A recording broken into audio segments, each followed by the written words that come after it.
அன்பு உறவுகளுக்கு வணக்கம். எல்லாரும் எப்படி இருக்கீங்க? தீபாவளி முடிஞ்சிருச்சு, தீப திருநாள் வந்திருக்கு, மழை காலம்.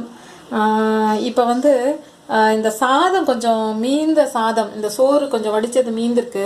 அதை வந்து அந்த பேபி கார்ன்னு சொல்லுவோம் இல்லையா, ஸ்வீட் கார்ன் அந்த மாதிரி இருக்கிறது, இந்த சோளம் அதையும் இந்த லெட்யூஸ்ன்னு சொல்லுவாங்க, நம்ம கோஸ் மாதிரியே இருக்கும், அதுவும் போட்டு ஒரு ஃப்ரைட் ரைஸ் மாதிரி சிம்பிளாக.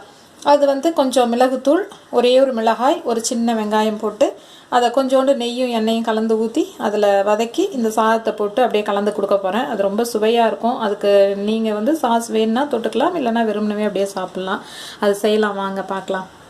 இப்போ பாருங்கள், ஒரு ஸ்பூன் நெய், ஒரு ஸ்பூன் கடலெண்ணெய் ஊற்றிருக்கேன்.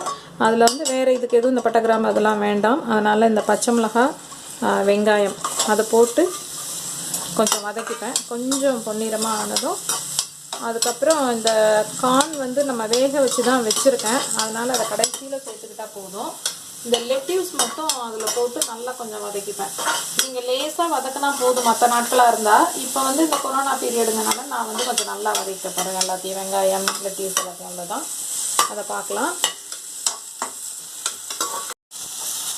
இப்போ எல்லாம் போட்டு இதில் வதக்கிட்டேன். இப்போ வந்து சாதம் கலந்துக்க போகிறேன். இதில் வந்து சோயா சாஸ் வேணுன்னா போட்டுக்கலாம், அது மாதிரி நம்ம தக்காளி சாஸ் அதெல்லாம் வேணும்னா போட்டுக்கலாம். நான் வந்து ப்ளைனாக தான் பண்ண போகிறேன், அதனால் எதுவும் போடலை. அது மாதிரி இந்த லெட்யூஸ் வந்து நீங்கள் ப்ரெட் சாண்ட்விச், அதுக்கப்புறம் பர்கர், சாலட் அதிலெலாம் வச்சு பச்சையாகவே தருவாங்க, நல்லாயிருக்கும். இப்போ வந்து நம்ம கொஞ்சம் சேஃப்டிக்காக அதை பச்சையாக சாப்பிட வேண்டான்றனால நான் லேசாக இதில் வதக்கிக்கிறேன். இல்லைனா இந்த ரைஸுக்கும் மேலே நீங்கள் பொடியாக லாஸ்ட்டில் கட் பண்ணி போட்டு நம்ம வெங்காயத்தெல்லாம் போட்டுக்கிற மாதிரி போட்டு சாப்பிட்டோன்னா ரொம்ப நல்லாயிருக்கும். இப்போ இதில் வந்து கொஞ்சம் மிளகுத்தூளும் உப்பும் போட்டு கிளறியாச்சு. கொஞ்சம் நல்ல சூடு வந்துருச்சு, ஆவி ஆகிற அளவுக்கு. இப்போ தயாராகிடுச்சு. இதை அப்படியே எடுத்து சாப்பிட வேண்டிதான்.